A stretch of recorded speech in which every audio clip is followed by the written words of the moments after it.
Ben E. King and Stand By Me on BBC Radio Leicester. I have two of the most delightful people you could ever wish to meet in front of me now, and they have got some great stories out of the Sunday papers. Mathew Hulbert and Wendy Dalrymple. Do you want to describe yourselves, or shall I just leave it at the fact you're nice people? Well, we love you, Monica. Well, Actually, Matthew, thank you. We could describe each other. Yeah, we could. Yeah, go on then. Who's Matthew, Wendy? So Matthew is chair of the trustees of the LGBT Centre in Leicester. But you know more about me than I do you. Oh well, you'll have to bluff. We'll just, I'm obviously and is a member of St Mary's Church in Hinckley, and we met last year. Oh no, well we crossed in each other's wake at Pride. I was part of a Christians at Pride delegation. Oh, and nice. Yes. Yeah. And I'm assuming, and you should never assume, but I'm assuming from your attire that you're a minister of some form. No, what you say here, Matthew, is Yes. I am just the coolest priest in Well, the Diocese of Leicester. Well, I love your hair. Thank you. And I love your nicely. style already. I love how it took, I lumbered in half an hour ago because it takes me half an hour to go through the papers. You came in and did it in 2 minutes. I mean, Terrifying, isn't it? I know. The way some people are so organised, Matthew, Yeah. it's terrifying. Well, that was beautifully done, both of you. Thank you very much indeed. I feel that I know each of you better because of that interaction. Now, I don't know who to start with. Wendy, let's start with you, because I touched on this earlier, but I think you've got more to say about the secret to a second date is dessert. Well, apparently both Matthew and I have got a romantic storyline, apparently. So, yes, in the Mail, apparently the secret to a second date is to share dessert. So, not charm or good looks, but psychologists at Leeds University have analysed the dining habits of couples on the Channel 4 series of First Dates. And apparently the way to go is to share dessert. And that's it. But there's other takes on romance, isn't there, really? well, there are. Apparently the office romance, Monica, is dead. Oh, The office romance is dead. Swipe me online instead, it says in the Sunday Times. I've never swiped. Have you swiped? Well, I'm not a I mean, swiper. I talked about this the last time I was on BBC Leicester, and people said, "Oh, Matthew, why are you talking about your non-existent love life on the radio?" But Oh, darling. But I'm searching for Mr. Right. Right. I'm not Okay. searching for Mr. Right now. I'm searching for actually Mr. Right. Okay. But where do you go to meet people? And I know that sounds tragic, but I'm so busy with stuff, chairing the centre, and I've got my actual job as well. And beyond the office or your workplace, where do you go to meet folks? I know it's not like it was in the olden days, and I'm much older than either of you two, where you would go to a club and you dance, and somebody would come and ask you to dance, and then you might meet up later in the week. And I know there's it apps doesn't- now and all the rest of it, and I've done that before, and been on dates and stuff, but equally, you don't know how safe that always is. No. And so I'm just terrified of the whole thing, and so I just never meet men. Basically, I'm just a tragic, lonely singleton, Monica. Really. Well, yes, but Mr. Right is out there. I know, but there's no point in being out there if I. if you're not. Well, no, I'm trying to bring you comfort, Matthew, and it's not happening, is it? But I just think sometimes when you're not looking, that's when you find. Well, indeed. So hopefully. And when you Fingers do, crossed. share a dessert. Oh, Yes. There you go. Which, listeners won't be able to know because thank goodness it's radio. But I'm not small, so I do like my desserts. Me too. So- And this is what got me about that story, because my husband and I always share dessert, but that is largely to do with the size of our waists and not anything to do with romance. But I've seen the First Dates programme. I see it from time to time. I can't watch like a whole series of them because they're a bit samey, I think. But when they're sharing other bits of their food, and your steak looks nice. Oh yeah, your chicken looks, and I just think that there is something very nice about food and sharing, and of course it works not just romantically, but in building community. When people come together over shared food, that's one of the best ways to bring people together, isn't it? Certainly getting to know people of different cultures, different faiths, sharing food together. We would use the term breaking bread together, which of course is the central ritual and act within the Christian faith, but it's wider than just a religious rite. It's breaking bread with a stranger, makes that stranger a friend. I think Radio Leicester needs to run a food-based blind date thing. Do you? And I'll would you come like? and- Yes. Okay. Matthew, that's very self-sacrificial of you. I No, think I that's think very I could tell that about you giving. the moment I met you. Yes, it's very giving, isn't it? Very giving. I'll mention it to the bosses. Talking of breaking bread, communion in space. Did you get that this morning? I had no idea. Yeah. Well, the moon landing coverage has been amazing, hasn't it? And I have to say, I've been listening, radio, a bit of TV, and being really moved by that, just being reminded, because I wasn't alive when it happened. Oh, Johnny, weren't you? No, I wasn't. I was. Neither But was just I. reconnecting with that sense of awe and wonder, and actually humanity's place in the cosmos. But Buzz Aldrin was an elder at his church, and so before he headed into space, he got special permission to take bread and wine with him and give himself communion. And in that, I think it was the radio silence when they were supposed to kind of be recovering. It was that moment, and I think for him, it was about just remembering in whose hands all of this is held. And communion, the taking of bread and wine, is a real important act for Christians of all sorts of traditions all around the world. Some of us do it very informally, some with more ritual, which is more the kind of church that I'm from. But it's a way of noting that God is with us. So to have that at that moment of humanity's great leap in exploration, and I think, as and of course the papers even today are picking up on they're too old to go, and and then America are going to do it first and whatever.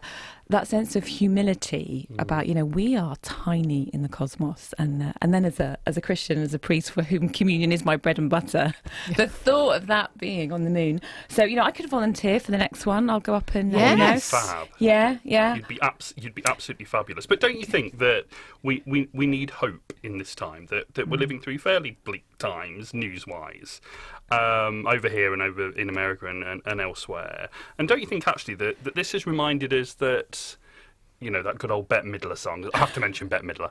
It's like official. It's like in the contract. From a distance. Yeah. And that actually, we're all like at war with each other, and different identities are at war with each other and all the rest of it.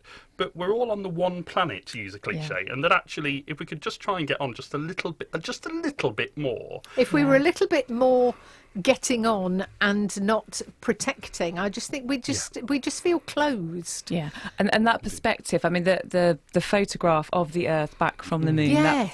that opened and had the potential to open our minds as a human species, which I think is what we're beginning to return to again with all the environmental matters, and of course, really beginning to understand that we have one planet, and whether you believe that that's a gift of God, whether you believe it, it's purely accident. Whichever perspective you come from, we have this planet to treasure and to hold. And there's a beautiful psalm that talks about, when I consider the works of your hands, the moon and the stars that you set in place, what is humanity, that you're mindful of human beings. And when you start to understand that from the perspective of the cosmos, well, it just blows you away, doesn't it? I know really? it does. I know you can sit there forever and just get carried away by one thought after another. That does actually bring us on to eco churches. Now, this is another new thing. I'm sitting here today being absolutely educated. I had no idea about communion. Delighted, darling. Well, yeah. So I'll tie it into the paper review for you. Go on then. So, the Observer has an article: "Waste no more. Plan to turn plastic into fuel for homes." So, new technology expected to cut pollution and lower greenhouse gas emissions. And I guess when we read this stuff, it's quite exciting, isn't it? Because we all want to do our little bit, but we don't necessarily know what to do or how to do it. I could have cycled here this morning, but I didn't. I drove. But I think increasingly faith communities as well are going, this is really important. And there's a growing movement called Eco Church, where people are getting their church communities to think about what are all the different ways that we can just do small things. So earlier this week, a church not far from where I am in Long Watton, tiny little village, but got together people and said, let's have an evening of church and community sharing ideas. So there was a clothes swap there. There was environmental sanitary products, kind of as opposed to using all the plastic. There was, I think, learning how to make beeswax coverings instead of cling film. I really want to know how to do that. I want to know how to do that. Apparently you can buy it, but you can also make it. I'm going to more like to buy it. I'm not really a making thing. Eco refills, and just local people coming together and going, well, I've got this little idea, and I've got this little idea, and maybe if we all do little bits as well as campaigning on the big change stuff. So that's a bit of a hopeful thing, isn't it, really? Well, it goes with trying to look after the planet, doesn't it? And I guess you can't use this phrase anymore, and quite rightly, but didn't it used to be called like husbanding the husbandry yes. of the planet? There's a word that has gone very much by the wayside, hasn't it? And quite right. like too. So, but it was just a word that popped in. I'm husband obsessed, so We've picked that up, haven't we? We So, have. but we really do need. We do only have the one planet, and actually, we are almost at midnight in terms of climate change. And it's, in many respects, I think the next generation are fantastic, and my nephew and nieces are far more on it than I ever was at that age. But I also think, what planet are we leaving them? We're leaving them climate change. We're leaving a political system that's broken, and it's just not good enough. And I feel really sorry for them that when they're our kind of age, they're going to have all this rubbish to sort out. And I get that, and I hear that, but what I can see is that the people who are coming up won't do it the old way. We've had generations of people doing, and I mean everything, doing everything because that's the way it's always been done. We've done this because we always no. And I actually think the young people who are coming up may well be the ones to turn around and go, well, that doesn't work. That's not fair. That's breaking things. Let's turn the tables upside down as Jesus did. And look at things differently. It all out and start again. But also all this technology that is also, of course, part of what the space race has done for us. So there's an article, I think, in the Mail about some science professors suggesting that cyborgs will, in 80 years' time, will be kind of running the planet. Now, I mean, that might be a mixed view, but I think the more detail of the article and the report is around will artificial intelligence, how will technology help us become greener and therefore, be more sensible about how we use our resources? And there's no turning back on that. I mean, there's no going back to pretending that AI isn't around. That humanity has got to learn how to work with that and try and ensure that, we don't lose all of our jobs to that there are still jobs for us to have. But I think... I know we're not supposed to mention politics today, but I don't envy the politicians of tomorrow, because I just think the decisions that they've got to take and the challenges they face are so complex. And actually, I know that, some of them, we deserve some better folks in politics sometimes, but actually I have a respect for the fact that they are the ones who have to take these decisions, and they've willfully decided to do that. But I think equally, they might be, if they took radical decisions, they might actually be surprised at how many of us are on side with it. Agree. Saying no more. Matthew, why should children get in the garden more? Well, it kind of follows on from that, doesn't it? And the need to save the planet. And, aren't these young people wonderful that are going out there? And yes, they're missing a bit of school, but they're going out there and they're saying we need to tackle climate change. But apparently not getting out in the garden, which you might think might follow from that. In the Observer today, weeding, writing and arithmetic. Writing, good why one. green fingers are good for our children. And this is a report that's coming out tomorrow from... the Digital Culture, Media and Sport Select Committee on Garden Design and Tourism. And it's saying that, children are caring about green issues, but they're not getting out in the garden, and that actually, for their mental health as much as anything else, getting out there and being in the garden is really good for them. Now, I must admit, I'm saying this as someone who just can't stand gardening, so, Yes, but you like the garden. It doesn't matter about gardening. No. Is neither here nor there. The fact that you get out into the garden. I do like the garden, but I think perhaps I should actually get gardening, myself a bit more. But, I mean, I know that my nephew and nieces like getting out there and gardening and planting things and all the rest of it, sometimes pulling up things they shouldn't be pulling up. But, that's all part of it. That's part of it, yes. Yeah, so, I mean, I think it does actually all, we don't just throw this together, I think it dovetails beautifully. dovetails. Absolutely, Matthew. I think there's some real common themes here. The whole idea of doing things to look after ourselves and our well-being, because I think the whole gardening things as well. It's when you're doing something with your hands. So some people also like sewing, knitting. We actually have at our church we have now a basket of knitting that when you come into church, because some people like to always be doing stuff with your hands. So, and we have a little sign that says if it helps you to listen to be doing something, pick up some knitting. Isn't that great? And the idea is you knit, but then you put it back in the basket so that actually then then there are people who then turn it into scarves and so on to give to the more vulnerable in our community. So, and it's kind of this, but it's this connection of body, mind and spirit that we're... I love that. So you I see, love the sound of that church. I mean, I love my church, but I love the sound of that church. Sure, yeah. All Saints with Holy Trinity, Loughborough, on Steeple Row. But on a more serious note, what I would love to share with folks, because mental health is such a big issue, whatever background we're from, and we're aware that tragically, when that isn't addressed, sometimes suicide can be where we end up.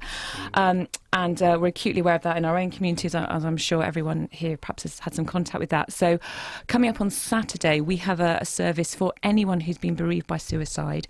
It's at 2:00. We did it 2 years ago, and we feel it's something we'd like to offer because when you're bereaved in that way, it can raise particularly acute feelings and the carrying of that. And we're doing that in partnership with and in support of an organisation called SOBS, which is Survivors of Bereavement by Suicide. And they run a helpline if you've been bereaved in that way. So a member of my church, Angela, will be sharing her story. She lost her son 12 years ago. So we will gather together.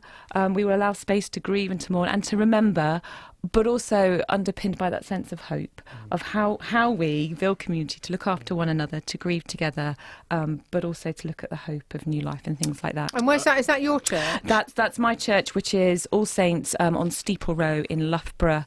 You can, if you Saturday. This Saturday, the 27th at 2 p.m. And I have to say, I've lost a relative to suicide and a good friend a few years ago to suicide. You know, both men, and it's an issue for everyone. But I think that there is more men sadly taking their own lives. It's the biggest killer of men under, I think, 45, 50. It is. And it doesn't get the attention that I think it should. You know, why are these guys taking their own lives? It's absolutely tragic. It really is. So I wish you well. Well, the strapline of SOBS is, we know it happens, so let's talk. And I think, and we can do that in the garden. We can do that gazing at the stars. Of course you can. But it's important. Lovely. Can we finish on this week's heatwave? Oh, I know, isn't it fabulous? Well, no, because the climate's going. Oh, no, pot. well, no, it's not. I know. Oh, there you go. You see, isn't that You awful? see, We you want the can't hot do weather. right for doing No, wrong, you can't, can you? And I was being so right on them So until that point, positive, wasn't I? absolutely. I was. So I was being so woke, as the kids say. Woke? Yeah. Okay. 93 Fahrenheit. It's going to be even hotter than Barbados, says the Mail on Sunday. Britain's set to sizzle this week, with the temperature on Wednesday soaring to 93F, the hottest day of the year so far, and hotter than Barbados. Unbelievable. So how fantastic. So I've got relatives over at the moment, my sister and family from Dubai, and I think they brought the weather. I think you're probably right. Well, that's, yes. Yeah. Yeah, so spare a thought for us black-shirted and black-cassocked clerics. I was just going to say, it's a bit warm. We do need to spare a thought for people who don't like it warm. There are many people who are not keen on the hot weather. So, and equally, if there's anyone you're concerned about in the hot weather, pop round and be nice to somebody. Mathew, Wendy, how lovely. Thank you very much indeed. Good to see you. What does Sunday hold? Well, you'll be doing, I'm heading back you? to my church, although I get to sit in the pews and listen to my colleagues lead and preach this morning, which is great. You can do any knitting while they're doing it? Well, the thing is... Is that not a bit off-putting in the pulpit? Do you know, I might give it a go, because I don't know, we're not from the pulpit. Listen to the clicking. Listen to the clicking. About, do you know, I'm not a very good knitter, but I might give it a go. Why not? Why not, And Matthew? I'm off to St Mary's for our service, 10:15. Then meeting a friend for a drink, then going home for my dinner. So, Oh, lovely. it's a Sunday right Beautiful. there. You've got it summed up. Thank you very much indeed, Pleasure. both. Take care.